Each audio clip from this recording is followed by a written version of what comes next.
Kundgol neat ಪ್ರಶ್ನೆ ಪತ್ರಿಕೆ ಸೋರಿಕೆ ಪ್ರಕರಣವನ್ನು ಖಂಡಿಸಿ ಎನ್ಎಸ್ಯುಐ ವತಿಯಿಂದ ತುರ್ತು ಪತ್ರಿಕಾಗೋಷ್ಠಿ ನಡೆಸಲಾಯಿತು. ಪ್ರಶ್ನೆ ಪತ್ರಿಕೆ ಸೋರಿಕೆಯಿಂದ ವಿದ್ಯಾರ್ಥಿಗಳಿಗೆ ಅನ್ಯಾಯವಾಗಿತ್ತು. ಈ ಪ್ರಕರಣದ ವಿರುದ್ಧ ಇದೇ ತಿಂಗಳಲ್ಲಿ ವಿವಿಧ ನಾಯಕರ ಸಹಯೋಗದೊಂದಿಗೆ ಹೋರಾಟ ಹಮ್ಮಿಕೊಳ್ಳಲಾಗುವುದು ಎಂದು ಎನ್ಎಸ್ಯುಐ ಮುಖಂಡರು ತಿಳಿಸಿದರು. ಈ ಸಂದರ್ಭದಲ್ಲಿ ವಿದ್ಯಾರ್ಥಿ ಒಕ್ಕೂಟದ ಕುಂದಗೋಳ ತಾಲೂಕು ಅಧ್ಯಕ್ಷ ಅಲ್ತಾಫ್ ತಲ್ವಾಯಿ ಮಾತನಾಡಿ, ವಿದ್ಯಾರ್ಥಿಗಳ ಭವಿಷ್ಯದೊಂದಿಗೆ ಆಟವಾಡುವಂತಹ ಘಟನೆಗಳನ್ನು ಸಹಿಸಲಾಗುವುದಿಲ್ಲ ಎಂದು ಹೇಳಿದರು. ಪತ್ರಿಕಾಗೋಷ್ಠಿಯಲ್ಲಿ ಧಾರವಾಡ ಜಿಲ್ಲಾ ಕಾಂಗ್ರೆಸ್ ಉಪಾಧ್ಯಕ್ಷ ಗಂಗಾಧರ್ ಪನಿಗತ್ತಿ, ಕುಂದಗೋಳ ಬ್ಲಾಕ್ ಕಾಂಗ್ರೆಸ್ ಅಧ್ಯಕ್ಷ ವಿಕಾಸ್ ಕೋರ್ಪಡಿ, ನಗರ ಘಟಕ ಅಧ್ಯಕ್ಷ ಬಸವರಾಜ ಹಾಲಿ, ತಾಲೂಕು ಬ್ಲಾಕ್ ಉಪಾಧ್ಯಕ್ಷ ಉಸ್ಮಾನ್ ಹಾಗೂ ಹಜರೆಸಾಬ್ ಜೈನನ್ ಸೇರಿದಂತೆ ಹಲವಾರು ಮುಖಂಡರು ಭಾಗವಹಿಸಿದ್ದರು. ಇದೇನು ಹೊಸದಲ್ಲ, NEET paper question paper leakage ಆಗ್ತಾ ಇರೋದು ಹಿಂದೆನೂ ಸಹ ಆಗಿದವು ಸಾಕಷ್ಟು.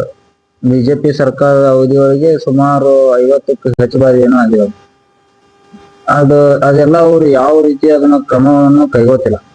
ಅದಕ್ಕೆ ಇದಕ್ಕೆ ನೇರ ಹೊಣೆ ಎಲ್ಲ ಬಿಜೆಪಿ ಸರ್ಕಾರನ ಅಂತ ನಾವು ಹೇಳಿಕೆ ಇಚ್ಛೆ ಪಡ್ತೀನಿ.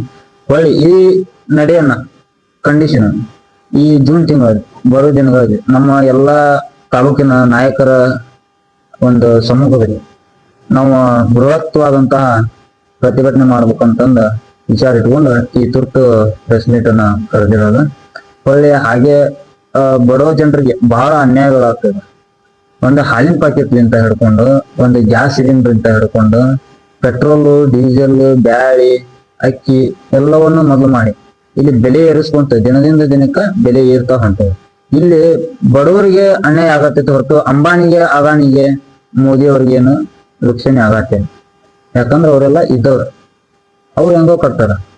ನಮ್ಮ ಕಾಂಗ್ರೆಸ್ ಸರ್ಕಾರ ಬಡವರಿಗೆ ಅನುಕೂಲ ಆಗ್ಲಿ ಅಂತ ಹೇಳಿ ಮಾನ್ಯ ಸಿದ್ದರಾಮಯ್ಯ ಸಾಹೇಬರ ಸರ್ಕಾರದಲ್ಲಿ ಪಂಚ ಗ್ಯಾರಂಟಿ ಯೋಜನೆ ಅಂತ ಎಷ್ಟೋ ಜನ ಅಮಾಯಕರು ದಿನ ಒಂದು ಹೊತ್ತಿನ ಕೂಲಿಗೆ 100 ರೂಪಾಯಿ ಬಸ್ ಚಾರ್ಜ್ ಬೀಳುತ್ತೆ ಅಂತೇಳಿ ತೃಪ್ತಿಯಿಂದ ದುಡ್ಕೊಂಡು ಮನೆಗೆ ಉಚಿತವಾಗಿ ಹೋಗಿ ಉಚಿತವಾಗಿ ಬರತ್ತಾರ. ಜನರಿಗೆ ಈ ರೀತಿ ಹೊಳ್ಳಿ ಅವ್ರಿಗೆ ಅಕೌಂಟಿಗೆ ಗೃಹಲಕ್ಷ್ಮಿ ಹಣ, ಎಷ್ಟೋ ಜನ ಫ್ರಿಡ್ಜ್ ತಗೊಂಡು, ವಾಷಿಂಗ್ ಮಷಿನ್ ತಗೊಂಡು, ದೈನಂದಿನ ಸಾಮಗ್ರಿಗಳನ್ನ ಮನಿ ಕಟ್ಕೊಂಡು, ಎಷ್ಟೋ ಜನ ಮಕ್ಕಳ ಮದುವೆ ಮಾಡಿದ್ರು. ಅವ್ರವ್ರ ಮಕ್ಕಳ ಮದುವೆ ಸತಿಕ್ ಬಂಗಾರ ತಾಳಿ ತಗೊಳಕ್ ಸತಿಕ್ ಅಂತಲ್ಲಿ ಎಲ್ಲ ಹೆಲ್ಪ್ ಆಗುತ್ತೆ. ಹೊಳ್ಳಿ ಕರೆಂಟ್ ಬಿಲ್ ಎಷ್ಟೋ ಮನೆಗೆ ಬೆಳಕಾಗೈತಿ. ಹಿಂಗ ಪ್ರತಿ ಮನೆಗೂ ಬೆಳಕು ಕೊಡುವಂತ ಕಾರ್ಯಕ್ರಮನ ನಮ್ಮ ಕಾಂಗ್ರೆಸ್ ಸರ್ಕಾರ ಮಾಡಿದ್ರೆ, ಮೋದಿ ಸರ್ಕಾರ ಏನ್ ಮಾಡತ್ತಿ, ಬಡವ್ರ ಮನ್ಯಾಗ ಬೆಳಕನ್ನ ಕಿತ್ಕೊಳಕತಿ. ಯಾವ ಮುಖಾಂತರ? ಬಡವ್ರ ಮನ್ಯಾಗ ಬೆಳಕಂದ್ರೆ ಅವ್ರ ಮಕ್ಳು, ಆ ಮಕ್ಕಳಿಗಾಗಿ ಆಸ್ತಿ ಮಾಡೋಕಿನ ಮಕ್ಕಳನ್ನ ಆಸ್ತಿಯನ್ನ ಮಾಡ್ಬೇಕಂತ ಬಡವರು ಹಗಲು ರಾತ್ರಿ ಕಷ್ಟಪಟ್ಟು ದುಡಿದು ಸಾಕ್ಲಿಕತ್ತಾರ. ಅಂತ ಪರಿಸ್ಥಿತಿ ಒಳಗ ಅವ್ರ ಭವಿಷ್ಯನ ಕೂಲಿ ನಾಲಿ ಮಾಡಿ 12 ತಿಂಗಳು ಅವ್ರನ್ನ ಶಾಲಿ ಕಲಿಸಿ ದೊಡ್ಡವ್ರನ್ನಾಗಿ ಮಾಡಿ, ಏನೋ ನನ್ನ ಮಗ ನಾಳೆ ನನಗ ಒಂದು ನೌಕರಿಗೆ ಹೊಂತಾನ, ಕೆಲ್ಸಕ್ಕೆ ಹೊಂತಾನ, ದುಡಿದು ನಾಳೆ ನಮ್ಗೆ ಹಾಕ್ತಾನ ಅನ್ನೋ ಒಂದು ಆಶೆ ಆಕಾಂಕ್ಷೆಗಳು ಒಂದು ಡಾಕ್ಟರ್ ಆಗ್ಬೇಕು, ಲಾಯರ್ ಆಗ್ಬೇಕು ಅಂತ ಕನಸ್ಪಟ್ಕೊಂಡು ಹೊಂಟಿದ್ರು. ಅಂತದ್ದು ಕ್ವಶನ್ ಪೇಪರ್ಸ್ ನ ಇವರು ದುಡ್ಡಿಗಾಗಿ ಡೀಲ್ ಮಾಡ್ಕೊಂಡು ಲೀಕೇಜ್ ಮಾಡುವಂತವ್ರ ವಿರುದ್ಧ ಕ್ರಮಗಳನ್ನು ತಗೊಳ್ಳಾದ ಬೇಜವಾಬ್ದಾರಿಯಿಂದ ದೇಶನ ಹತ್ತಿವರಿ ಆಗ್ತೈತಿ. ದೇಶ ಹತ್ತಿವರಿ ಅಂತ ಟೈಮ್ ಒಳಗ ನರೇಂದ್ರ ಮೋದಿ ಅವರು ಮೆಲೋಡಿ ತಿನ್ಸೋದ್ರೊಳಗೆ ಬಿಜಿ ಅದಾರ. ಮೆಲೋಡಿ ತಿನ್ಸಿದ್ದನ್ನ ಎಲ್ಲಾ ಮೀಡಿಯಾಗಳು ದೇಶಾದ್ಯಂತ ತೋರ್ಸಾತೈತಿ. ಇಲ್ಲಿ ಆಗ್ತಕ್ಕಂತ ಅನ್ಯಾಯಗಳು, ಬಡವರು ಮಕ್ಕಳು ಊರ್ಲ್ ಹಾಕೊಂಡ್ ಸಾಯ್ತಿದಾರ, ಸುಸೈಡ್ ಮಾಡ್ಕೊಂಡ್ ಸಾಯ್ತಿದಾರ. ಇದನ್ನ ಕೇಳುವಂತ ಪರಿಸ್ಥಿತಿ ಒಳಗ ಯಾರು ಇಲ್ಲ. ಅನ್ಯಾಯಗಳನ್ನ ಹತ್ತಿಕ್ಕುವಂತ ಆಡಳಿತ ಇಲ್ಲಿ ನಡೆಯತೈತಿ. ಹತ್ತಿಕ್ಕುವುದಂದ್ರ ಕಬ್ಜಾ ತಗೊಂಡಂಗ ಎಲ್ಲರನ್ನೂ ಒಂದು ಕಂಟ್ರೋಲ್ಗೆ ಇಟ್ಕೊಂಡು ಮೀಡಿಯಾಗಳನ್ನ ಪ್ರೆಷರ್ ಒಳಗ ಪ್ರಜಾಪ್ರಭುತ್ವದ ಕಗ್ಗೊಲೆ ಆಗ್ತಾ ಇದೆ.